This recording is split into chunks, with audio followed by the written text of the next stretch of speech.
ન્યૂઝમાં આપનું સ્વાગત છે। પાટણમાં ક્રાઇમ અને અસામાજિક તત્વો સામે કાયદાનું સિકંજુ વધુ મજબૂત બનાવતા પોલીસ તંત્ર દ્વારા એક મોટો સપાટો બોલાવવામાં આવ્યો છે। શહેર અને વિસ્તારમાં લાંબા સમયથી ભય અને અશાંતિનું વાતાવરણ ઊભું કરનાર એક રીઢા ગુનેગાર સામે પાસા હેઠળ કડક કાર્યવાહી કરવામાં આવી છે। સ્થાનિક પોલીસના ચોપડે નોંધાયેલી માહિતી મુજબ આરોપી સામાન્ય ગુનેગાર નથી, પરંતુ તેની સામે 30 જેટલા ગંભીર ગુનાઓ નોંધાઈ ચૂક્યા છે।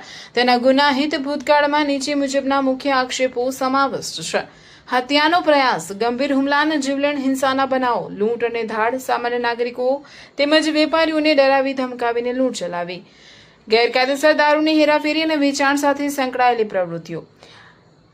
આરોપીની અસામાજિક પ્રવૃત્તિઓ પર કાયમી લગામ લગાવવા માટે પાટણ એલસીબી ટીમ દ્વારા વિશેષ વોચ ગોઠવવામાં આવી હતી। વિસ્તારમાં કાયદો અને વ્યવસ્થાની સ્થિતિ જાળવવા માટે આરોપી સામે પાસા એન્ટી સોશિયલ એક્ટિવિટીઝ એક્ટની દરખાસ્ત તૈયાર કરી જિલ્લા મેજિસ્ટ્રેટ સમક્ષ મંજૂરી અર્થે મોકલી આપી હતી।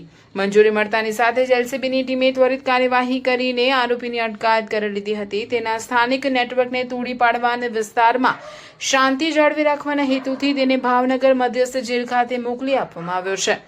આ કાર્યવાહીથી પાટણ પોલીસે અસામાજિક તત્વો અને ગુનેગારોને સ્પષ્ટ ચેતવણી આપી છે કે પ્રજાની સુરક્ષા સામે જોખમ ઊભું કરનાર કોઈપણ ઇસમ સામે કાયદાકીય પગલાં ભરવામાં કોઈ જ કસર છોડવામાં આવશે નહીં।